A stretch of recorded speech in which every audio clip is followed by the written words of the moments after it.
Today, we're going to be talking about error handling in Python. And how we do this is by using try except. So imagine, let's just say you're running some code, you're running some instructions, and Python encounters an error. Okay, so with your code, now what we would do is we would need to wrap this in a try and except, because when our code fails and you don't give Python any instructions, it will just stop everything. Okay, so we need to ensure that we handle our errors. Now, let me give you an example. So imagine you have a car. Okay, it's driving. Okay, so you have this car. So, and then we have our road network here. Okay. So, just make sure it's enough. So imagine we have our car. Okay.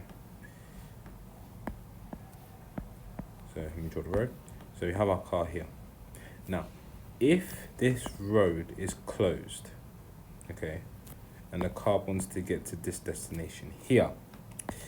Now, if we don't have error handling in Python, what will happen is that this car will hit this closure, it wouldn't know what to do, and it would just stop.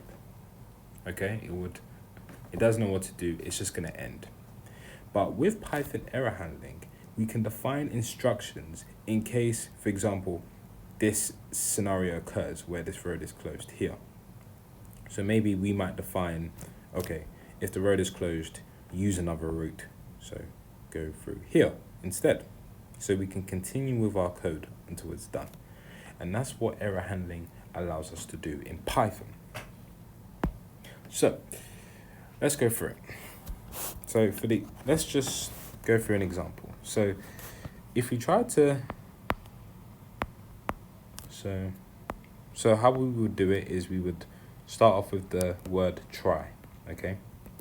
And then we would execute our code that we want to run. So we would execute the code that might have a potential error, okay? So we'd put that here. So for example, let's do print 1 divided by 0, because this doesn't exist. We can't divide by 0 in Python. We get an error when we execute this. So we're going to put that in our try. And then what we would do is we would type except, okay? And then we would type in our code that we would want to execute if something happened, an error occurred.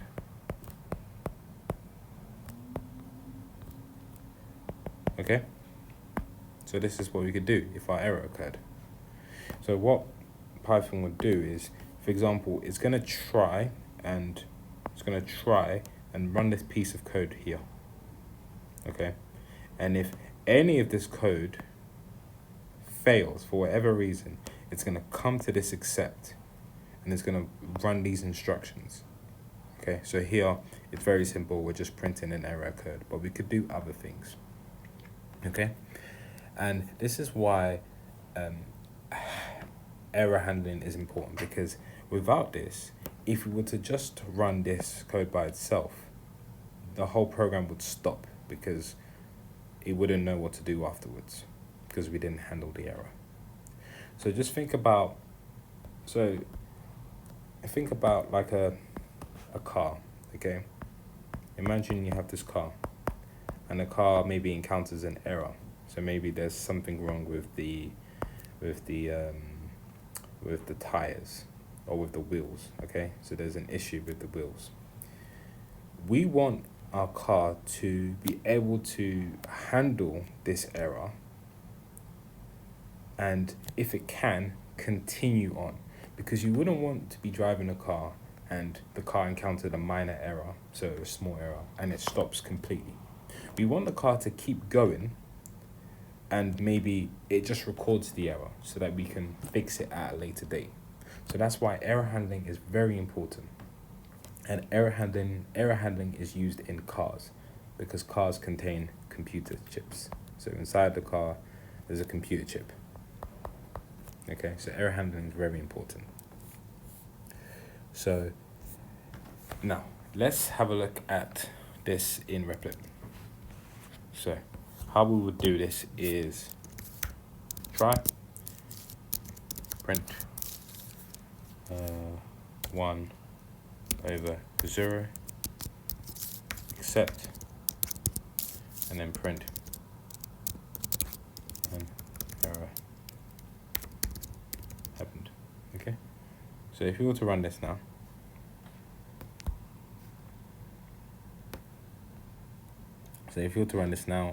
as you can see, it says an error happened. But if you were to change this so that the code doesn't error anymore, as you can see, we print 1.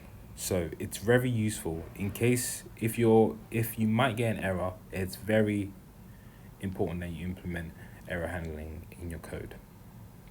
Thanks for watching.